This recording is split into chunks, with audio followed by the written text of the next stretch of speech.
ng Deuteronomio o Deuteronomy.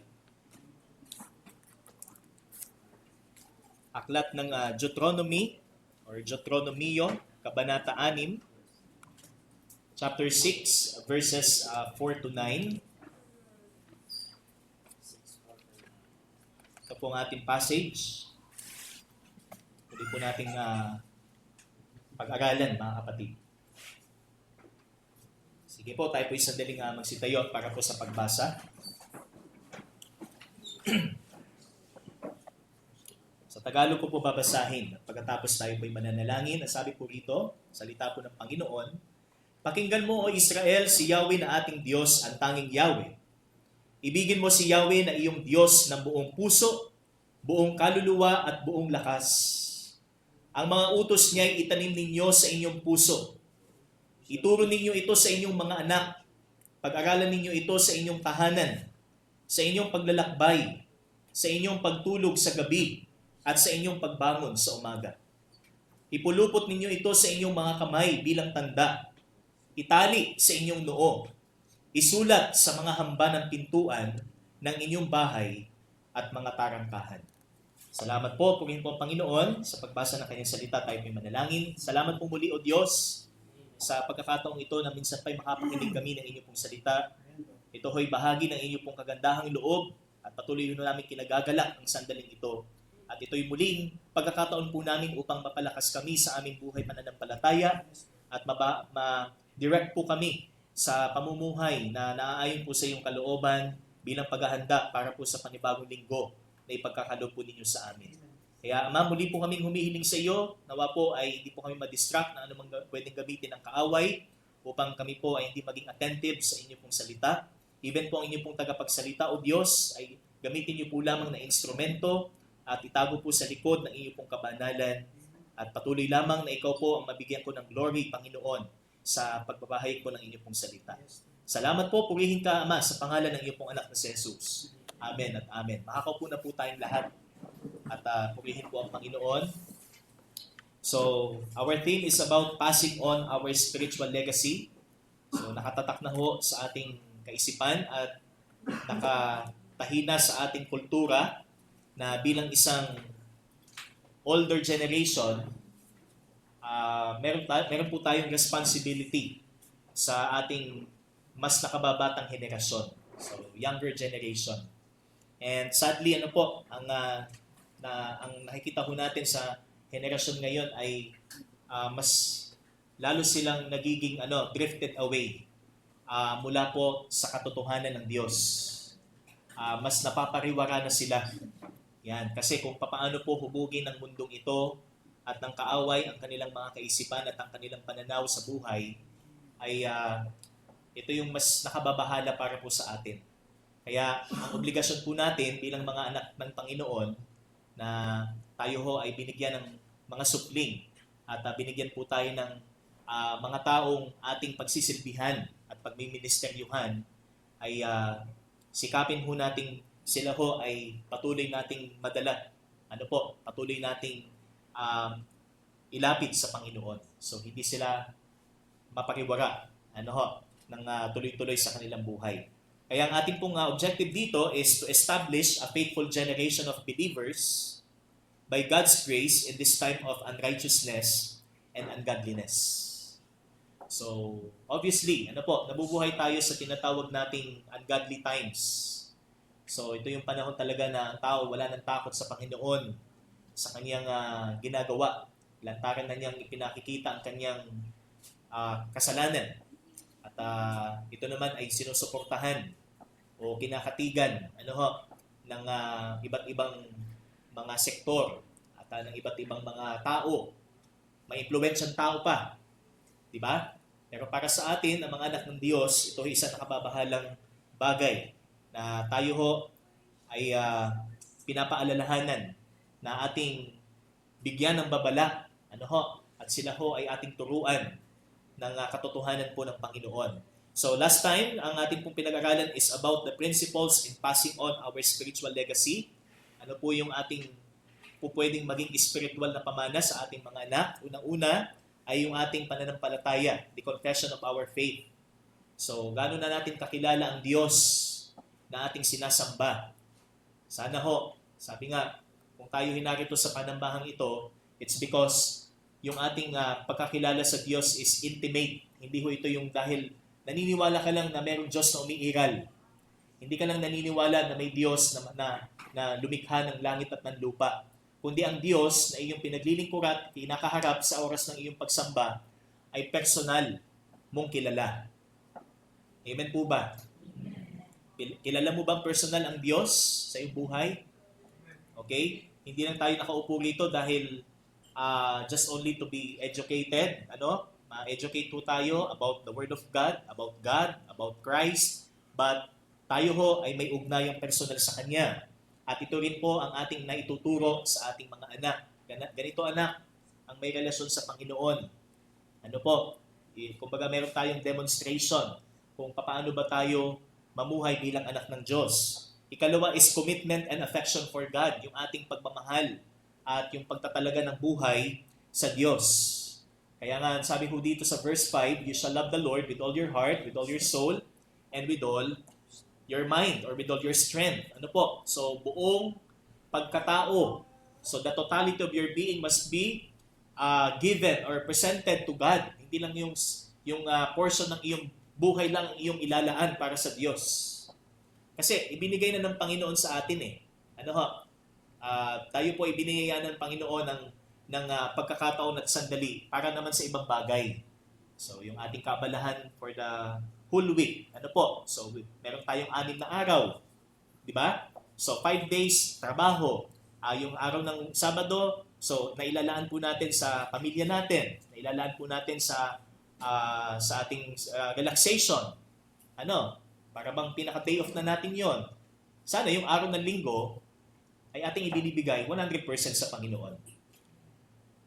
Hindi yung basta lang dahil meron tayong malapit sa buhay na umaattend, dumadalo sa church, at ito na yung nakamulatan natin na kapag araw ng linggo, sumisimba. O araw ng linggo, pumupunta sa church. So, tayo ay dumadalo, it's because first, sabi nga, tayo po'y inibig ng Panginoon. So we understand, 1 John 4:19, na tayo umiibig sapagkat siya'y unang umibig sa atin.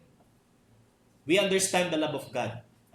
Naintindihan natin ang kanyang pag-ibig sa pamamagitan ng ating Panginoong Jesus. And last is consciousness for God's commands.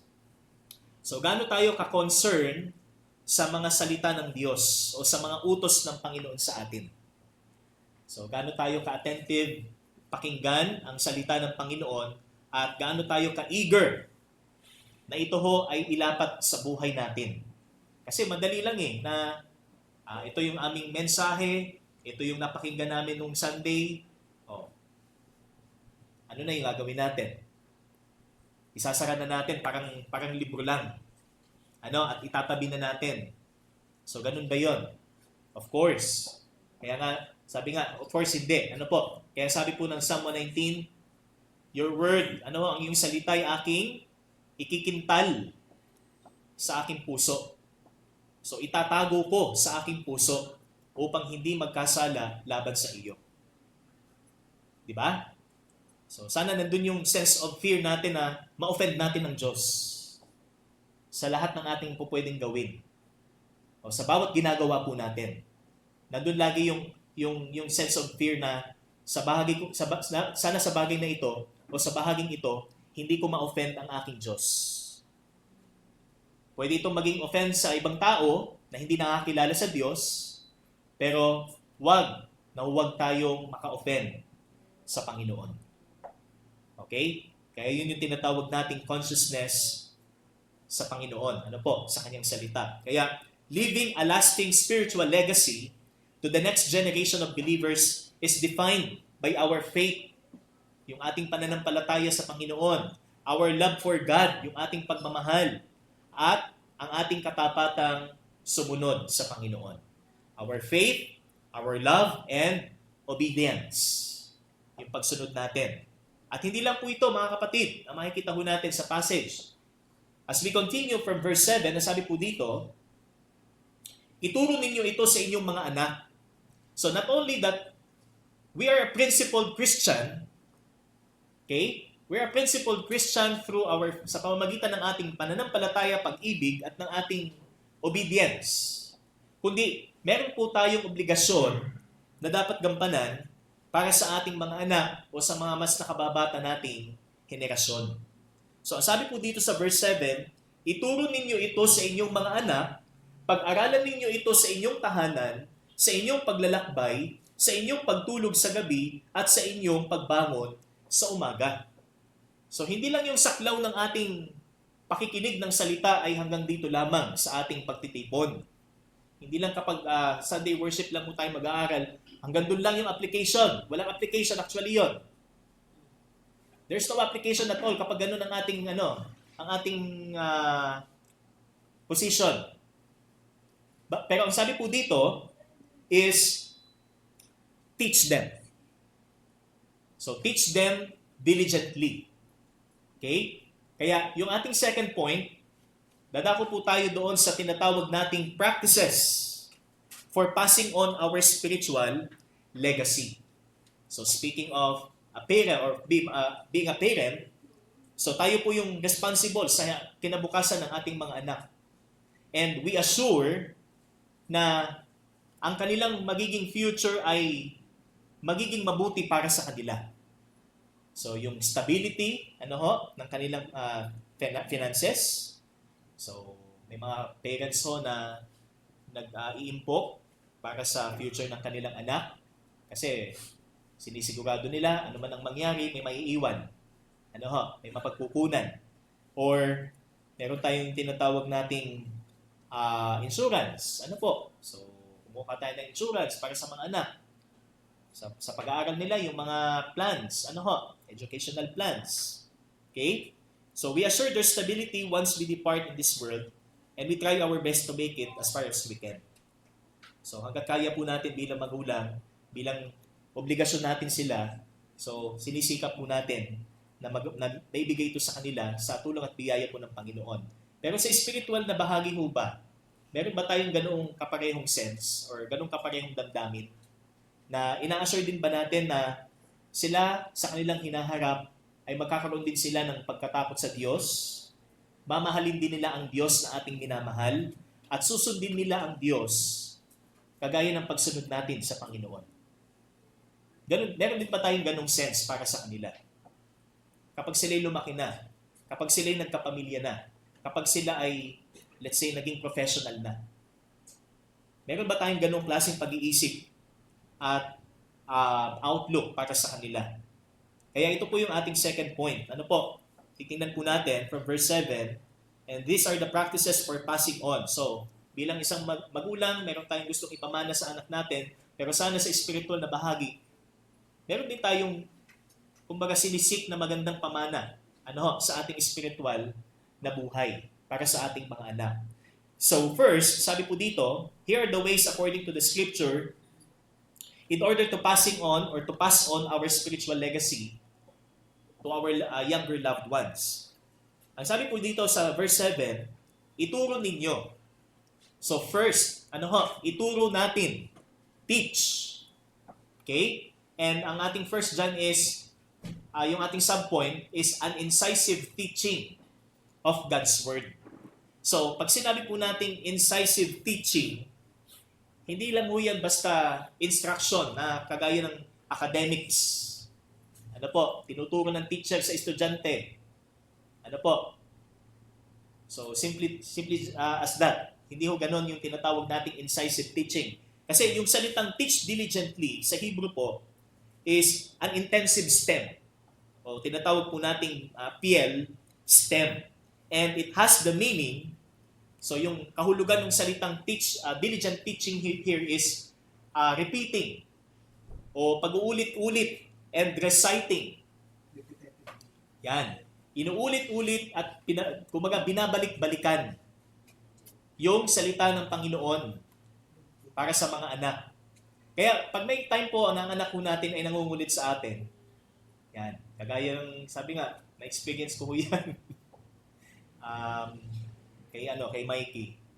So, di ba, syempre, pagka tayo ho ay pagod, pagka tayo ho ay hindi prepared, sa ating physical. So, nagiging excuse yon. Ah, para hindi natin sagutin yung tanong ng mga anak natin. Anak, next time na lang.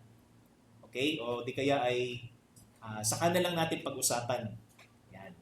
So, yun yung minsan sa atin bilang isang magulang, yung opportunity how to share and how to teach them with God's word.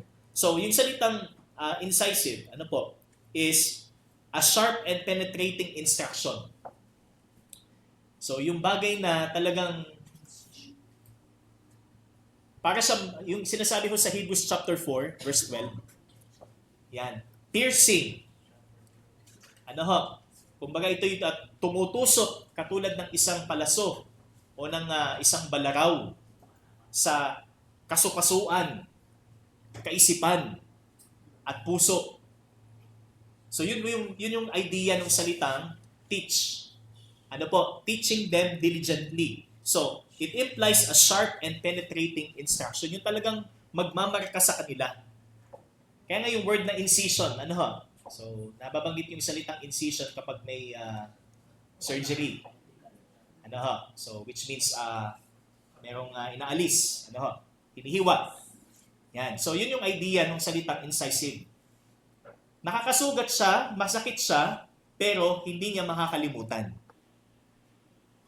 Yun yung idea. Hindi yung parang lumampas lang. Kagaya ng henerasyon ngayon. So pagka pinangaralan, parang tengang kawali lang Di po ba? May mga ganong experience po tayo na pasok dito, lampas sa kabila. Di ba? Kaya siguro ang natin dito is, Panginoon, bigyan mo po ako ng karunungan kung paano ko po ito ituturo sa Kanya. Panginoon hong magbibigay sa atin ng karunungan sa part na yan. Okay? And ayon po kay Baker, sabi niya, the idea here is that just as words are cut into a stone tablet with a sharp object, so the law should be impressed on the hearts of the children of every generation. Kung papaanong yung tinatawag nating 10 Commandments ay iniukit, sabi nga, sa isang stone tablet. So, although yun naman ay kapangyarihan po ng Panginoon, but ito yung klase ho ng ginagawa ko before. So, naka-engrave. Yun pong mga words and commands. So, ginagamitan po ito ng mga kagamitan na talagang it requires effort na talagang mabigat. So, ganun din po ang salita ng Panginoon. Kung paano natin ituturo sa mga kabataan. Kaya, let our teaching of God's Word cut their horns or drill it home. So, in other words, babarinahin natin ang kanilang katigasan ng ulo with Word of God. Hindi lang basta relaying of information, but to let them personally experience God's Word. Yun po yung idea, mga kapatid, pag sinabing teach diligently. Sa Tagalog kasi, parang napaka-common pag sinabing ituro ninyo. So, anong klaseng pagtuturo? Yun dapat na maging tanong natin dyan. Anong klaseng pagtuturo ang dapat nating gawin bilang isang mas nakatatandang henerasyon ng mga Kristiyano sa mas nakababatang henerasyon ng mga Kristiyano? So, ito po sabi ng Bible. Okay? An incisive teaching of the Word of God. Kaya, gaano ho nakaka-penetrate ang salita ng Panginoon first sa atin bilang magulang. Yan din ang magiging reflection ho sa ating mga anak. Yan din ang magiging reflection ho sa ating pamilya. Kung paano po natin hinahangad na makapagtayo tayo ng susunod na henerasyon ng mga kabataan. So, yung sitwasyon natin ngayon, kung gaano ho ka-penetrating ang Word of God sa atin, yan din ang magiging epekto sa kanila. Kaya sa atin muna. Amen po ba? Amen. Gaano ho tayo ka-eager? Na tayo mismo ay magpagamit sa Panginoon sa bahaging ito. So how can we instruct them incisively with the Word of God? So number one, we have communication. Siyempre, sa relasyon ho, pag walang communication, wala hong growth. Wala hong pag-unlad na magaganap sa relasyong walang komunikasyon. So it applies sa lahat ng klase ng relasyon. Di po ba? So sa mag-asawahan, sa magkasintahan, sa mag-anak, sa mag-ina o sa mag-ama. Same din po yan. Kapag walang communication between a parent and a child, sabi nga, paano natin mailalapat ang sinasabi mo dito ng Bible? Okay? So, how is your communication with your kids? Kung tayo isang magulang, kamusta ang ating komunikasyon sa ating mga anak? Gaano tayo kadalas na magkaroon ng conversation?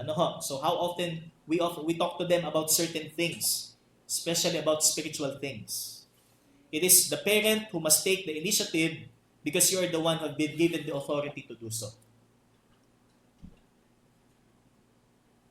Hindi ho yung magulang maghihintay sa anak para lumapit, kundi tayo ho ang magte-take ng initiative kasi tayo yung nasa authority. Concern ho natin ang ating mga anak. Kaya may mga instances ho na yung mga nagpapatiwakal, so, na mga kabataan. So ano pong ibig sabihin? What are the isa sa mga reasons bakit nagkakaroon ng ganun? Kawalan ng komunikasyon na magulang sa anak. So hindi nabibigyan ng payo, and yung kumbaga yung sa part naman ng bata is yung hesitation na mag-open or mag-speak up sa kanyang magulang tungkol sa kanyang problema. So, katulad nung isang balita dati na isang bata, so, ito isang example lang po natin. Hindi niya ipinagbigay alam sa kanyang magulang o sa kanyang ina na siya pala nakagat ng aso. Nabalitaan niyo ba yon? So, nung lumabas na yung sintomas, saka lang niya sinabi. Di ba, ang sakit sa magulang? Di po ba? So, kapag may mga ganung pagkakataon na may gap, so, concern ho tayo kung ano na ba nangyayari sa mga anak natin kapag sa schools, for example. So, hindi naman natin sila nakikita. Okay? Hindi natin alam yung mga ginagawa nila sa eskwelahan.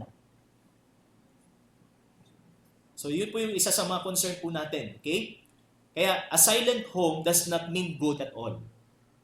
So, hindi ibig sabihin tahimik sa bahay ay magandang kahulugan niya or magandang implication na walang away.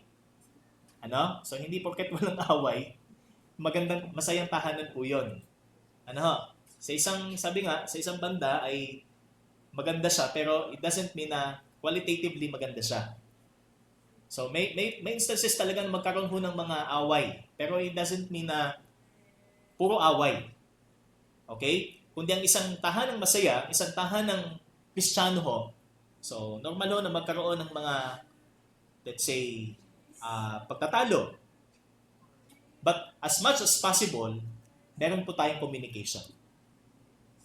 Meron pong, kumbaga, exchange of words, or exchange of thoughts sa magulang at sa kanyang anak.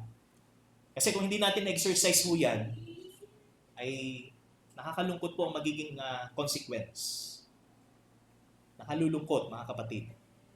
Kaya sabi man in Ephesians chapter 6 verse 4, Fathers, do not provoke your children to anger, but bring them up in the discipline and instruction of the Lord. So, kasi yung background po ng text na ito is about yung role ng isang ama. Masyado niyang na-overpower yung authority bilang isang ama. Na parang wala kayong karapatang sumalungat sa akin.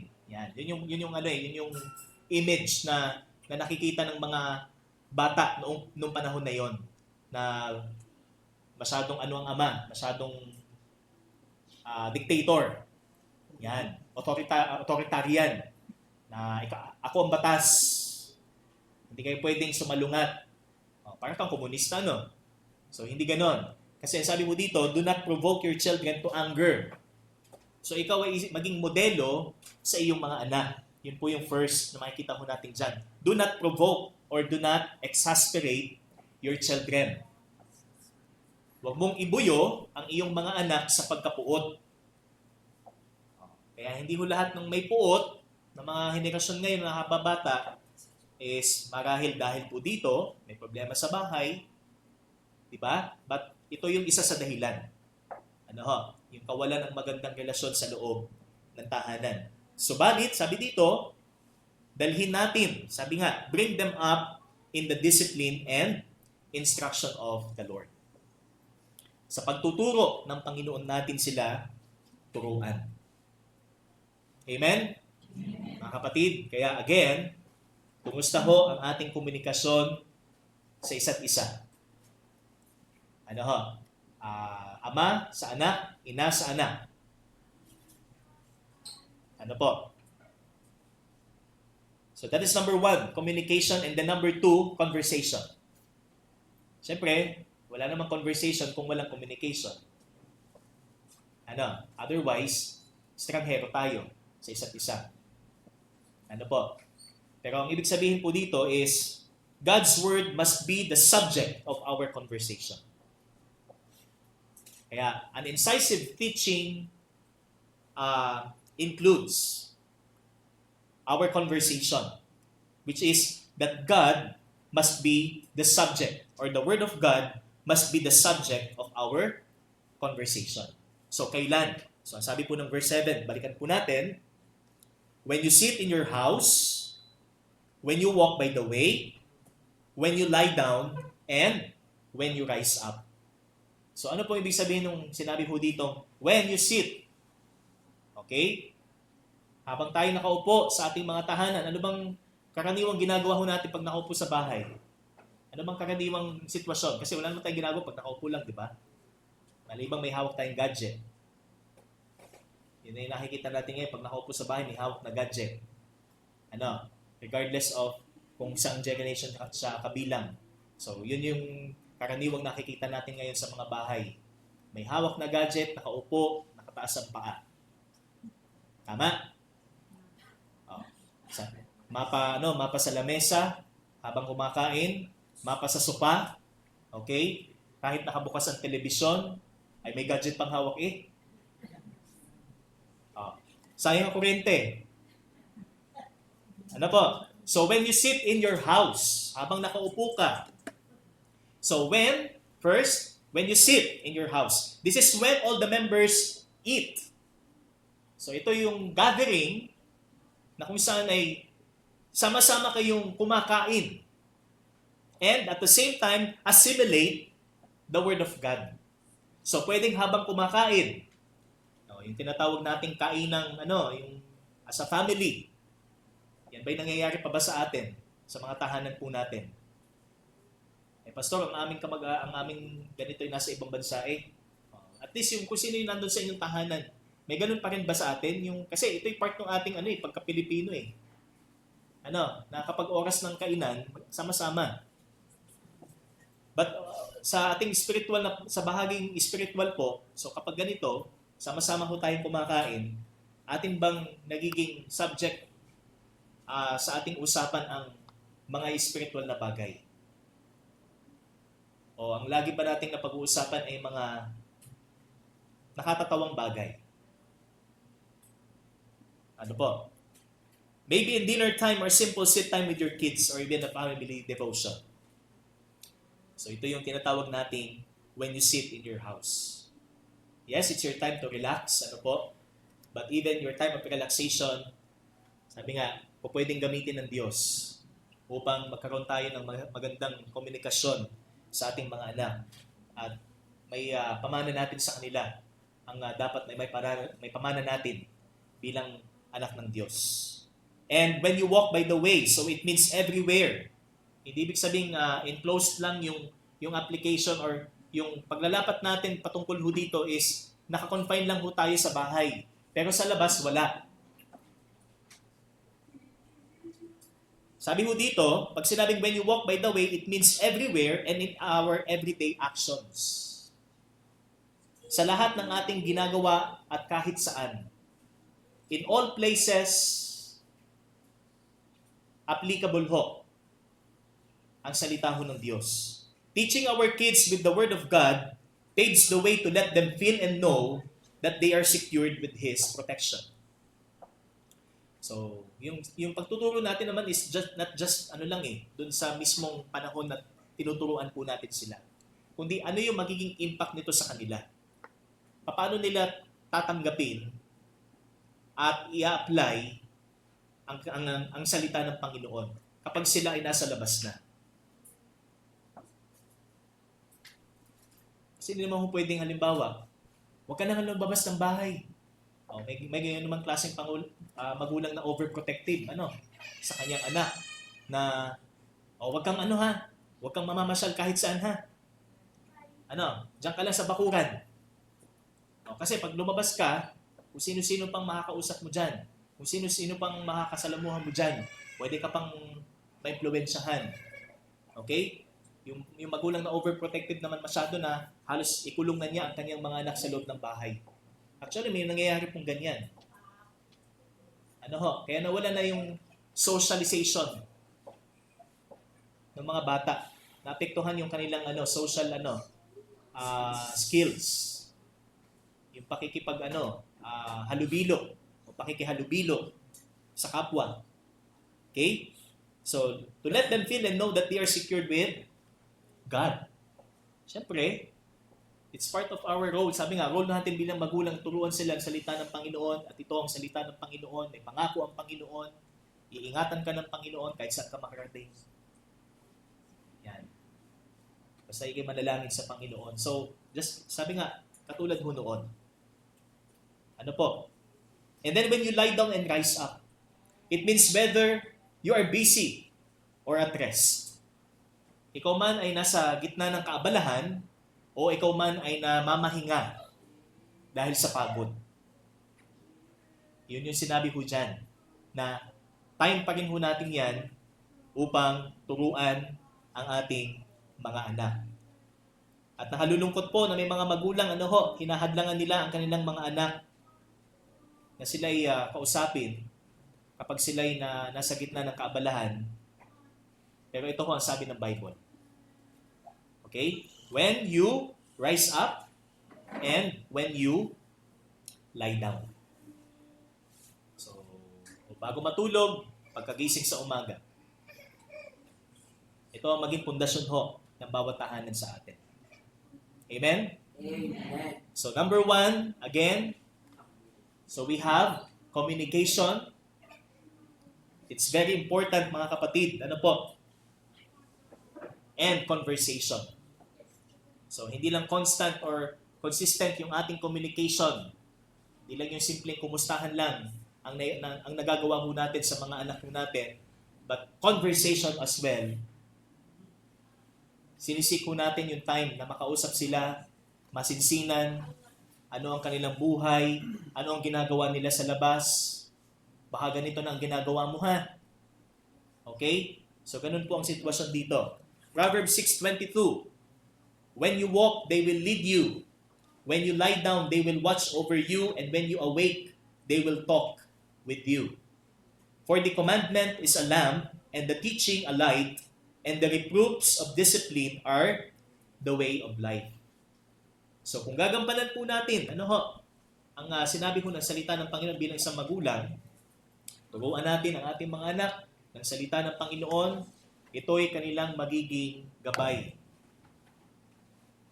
sa kanilang paglaki. Katulad ng sinabi ho ng 22 verse 6 ng Kawikaan. He shall not depart. Okay? He shall not depart from it. Hindi siya lalayo. Hindi niya iaabandona. He will never abandon. Hindi niya tatalikuran kung anong itinuro sa atin o kung anong itinuro sa inyo ng ating mga magulang sa pananampalataya. This biblical instruction for parents prevents the entrance of evil by supplying good and true thoughts.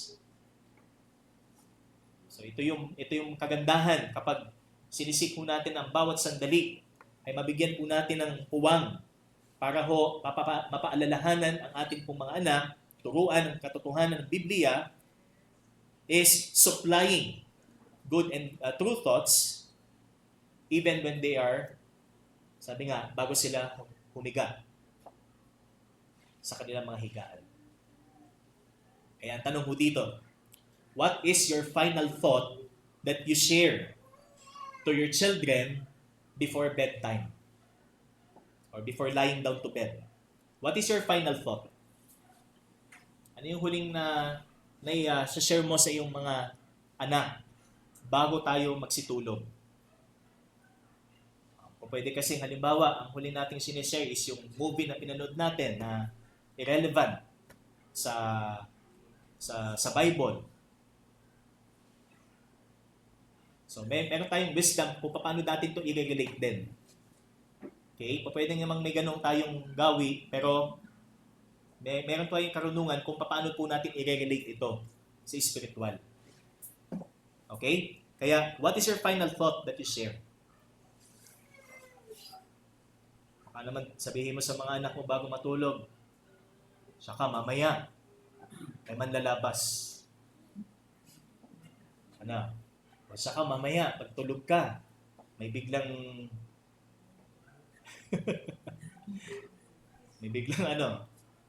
magparamdam sa iyo. So, syempre, hindi yung tama yon. Kasi nag-i-instill tayo ng fear sa anak natin. Ano? Nag-i-instill tayo ng kawalan ng pagtitiwala sa Diyos. Kaya, see to it, mga kapatid, na sa pamamagitan ho natin, ang ating mga mas nakababatang minamahal ay maging masigasig para sa Panginoon. Sila ay mas maging aktibo, tapat, at mapagpakumbaba sa salita ng Panginoon. Dahil una sa lahat, na imomodelo natin sa kanila. How to fear God. How to obey God. How to love God. Papaano ang pag-ibig sa Diyos? Papaanong, sabi nga, mabuhay sa pananampalataya? Papaanong sumunod sa Panginoon? Okay? Kaya, let us address the gap and amplify our conversations. So, ibig sabihin, amplification is not, hindi yung mas pataasin natin yung tono ng ating boses. So, hindi po ganun ang ibig sabihin na sigawan tayo, So, ang ibig sabihin ng amplify is, kumbaga, magkaroon ng mas makabuluhan. O, mas meaningful yung ating maging conversation sa ating mga anak sa pamamagitan ng ating salita ng Panginoon. Our meditation of God's Word and practice. Okay? Address the gap. Kung meron tayong mga problema sa tahanan, especially sa ating mga anak, and ang isang dahilan is communication, let us address the gap. Panginoon, humihiling ako sa iyo ng karunungan kung paano ko po kakausapin ang aking anak, at sana kapag kinausap mo siya, ihanda ang kanyang kalooban. Kasi mostly ang nangyayari ngayon is lack of communication. Kasi ang karelasyon na ho ng mga kabataan na ngayon ay hindi ho sino technology. Gadgets. Yun na ang karelasyon. Na para pag kinuha mo yung cellphone doon sa anak, para siyang nakaramdam ng para siyang namatayan. Tama po ba? Pero hindi ibig sabihin ganun lang. Na mag-end ho sa ganun. Communication. Bakit ganito? Yan. Bakit ko kinukuha sa iyo yan? Bakit ko pinagbabawal sa iyo yan? Punta sa Bible. Okay? Sabihin natin, ito ang sabi ng Biblia. Okay? So that is number 1. An incisive teaching. Kaya masakit sa isang point. But it should be. Kasi ito ho ang sabi po ng Word of God.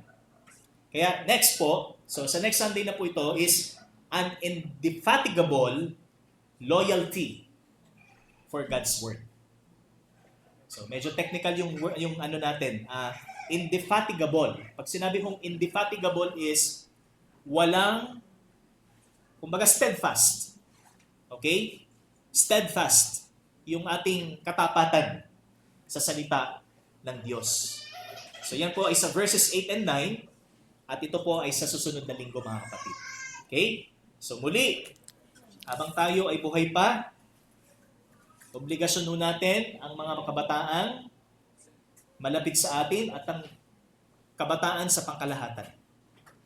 Ano ho? But first, sa ating mga anak, ano po? Concern nun natin ang kanilang kinabukasan. Kaya, humingi tayo ng tulong sa Panginoon. And within the time, because the days are given, tayo po'y manalangin. Aming Diyos, salamat po sa iyong salita. Salamat po sa iyong pong pagtuturo patungkol po sa bahaging ito. Upang ang susunod na henerasyon na tatayo sa iglesyang ito ay maging tapat, masigasig, at patuloy ho na naglilingkod sa inyo unconditionally bilang ikaw ang unang umibig sa amin. Kaya ang pagmamahal po namin o Diyos sa gawain ay maging maibigay namin ang karampatan, Panginoon, para sa iyo. Kaya salamat po, Ama. Tulungan niyo po kami na mailapat ito sa aming mga buhay ayon po sa iyo pong kalooban, Panginoon. Ito pong aming dalangin sa pangalan ng iyong anak na si Jesus. Amen at amen. Salamat po. Purihin po ang Panginoon. At dadako po tayo sa grouping. So,